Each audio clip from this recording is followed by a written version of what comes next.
ऐसा भावनाओं को लगा जयमिनी जी को कि जैसे घर के बाहर कोई खड़ा है। तो जब देखा कि 16 वर्ष की बेटी को, बेटी अंदर आ जाओ। उसने कहा ना बाबा अंदर नहीं आऊँ। क्यों? मेरी माँ ने कहा है कि बेटी कभी अगर मुसीबत में फंस जाओ, बारिश होने लगी, धूप आ जाए या बहुत ठंडी हो, तो ठंडी सहन कर लेना, धूप में तप लेना या बारिश में भीग जाना, मजबूरी होगी तो प्राण निकल जाएगा और क्या होगा, लेकिन किसी परपुरुष की छाया में मत जाए। जयमिनी जी को आश्चर्य हुआ कि मुझे परपुरुष समझे। 1000 वर्ष की उम्र हमारी 16 साल की थी। हाँ बेटी तुझे क्या लगता है हमारी उम्र बड़ी लंबी, हम 1000, तुम्हारे बाबा से भी अधिक हमारी आयु होगी। मान लिया बात, आश्रय दे दिया। और आश्रय देने के बाद जयमिनी जी ने क्या कहा उस बेटी को कि बेटी इस कमरे का ना दरवाजा बंद करो और सुनो, कोई आवाज लगाए तो खोलना नहीं। और शायद वो आवाज ऐसी आए कि हम जयमिनी बोल रहे हैं दरवाजा खोलो तो भी नहीं खोलो। बाबा के कहने पर बेटी अपने कमरे का दरवाजा बंद कर। रात में देखिए इंद्रियों का स्वभाव और प्रभाव। बाबा को नींद नहीं आई, 12 बजा तो दरवाजा खटखटाना शुरू किया, दरवाजा खोलो। उसने कहा नहीं, महात्मा जी ने कहा है दरवाजा नहीं। अरे बोले हम जयमिनी बोल रहे हैं दरवाजा। बेटी ने कहा कि बाबा ने कहा है कि अगर हम स्वयं कहेंगे दरवाजा खोलो तो भी नहीं। जयमिनी जी ने कहा तो फिर हम ये ऊपर का छप्पर निकालते हैं। जयमिनी महाराज जैसे ऊपर के छप्पर से नीचे कूदे ना, वैसे आवाज आई कि बलवान इंद्रिय ग्रामो विद्वान संकर्षति है या नहीं। जयमिनी जी सुने तो सत्यम सत्यम बदाम्याम, वास्तव में सत्य है। हम जैसे ऋषि मुनि महात्मा जब देख सकते हैं तो क्या होगा। इसलिए सुबह उठ करके भगवान से बड़ी प्रार्थना करना चाहिए, परमात्मा दृष्टि को सुंदर बनाना, वाणी को भी पवित्र रखना, किसी के प्रति गलत न सोचें, न कहें और न देखें।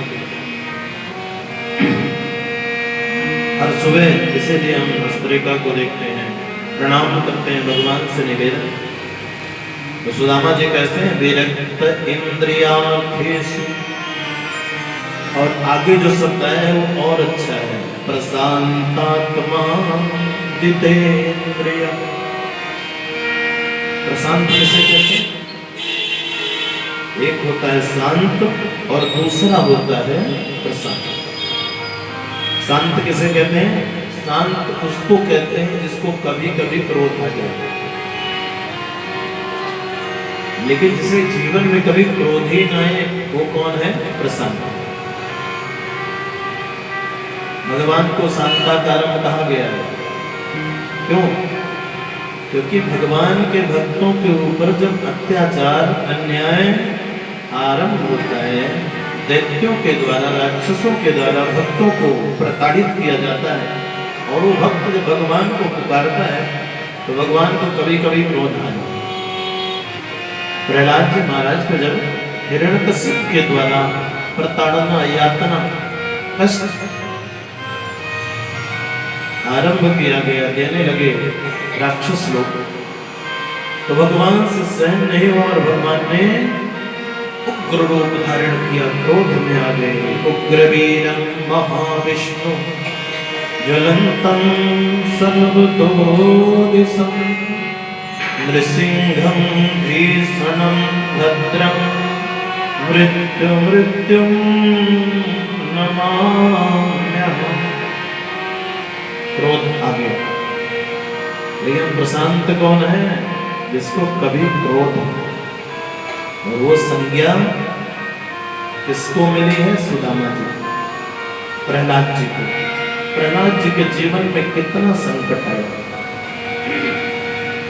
कभी क्रोध नहीं देखने को मिला, चाहे वो काल कोठरी में रखा गया हो, चाहे हिमगिरी पर्वत से नीचे गिराया हो, या अग्नि में जलाने का प्रयास रहा हो, या नदी में डुबाने का प्रयास, लेकिन बालक को कभी क्रोध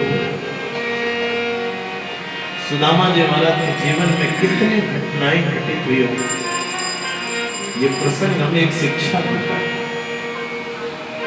चाहे जितनी मुसीबत आए, परेशानी आए, ना तो धर्म को छोड़े ना धैर्य को छोड़े। समय फिर से वही आ गया। लेकिन अगर आप हमने धर्म को छोड़ दिया, धैर्य को छोड़ दिया, तो मुसीबत कम नहीं होगी, बढ़ती चलेगी।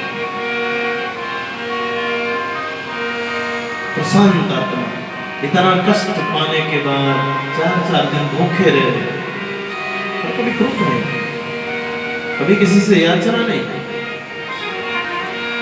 जल पी करके बड़े प्रेम से रह जाते थे। ये ठाकुर की कृपा है, क्योंकि इंद्रिय जित इंद्रियों पर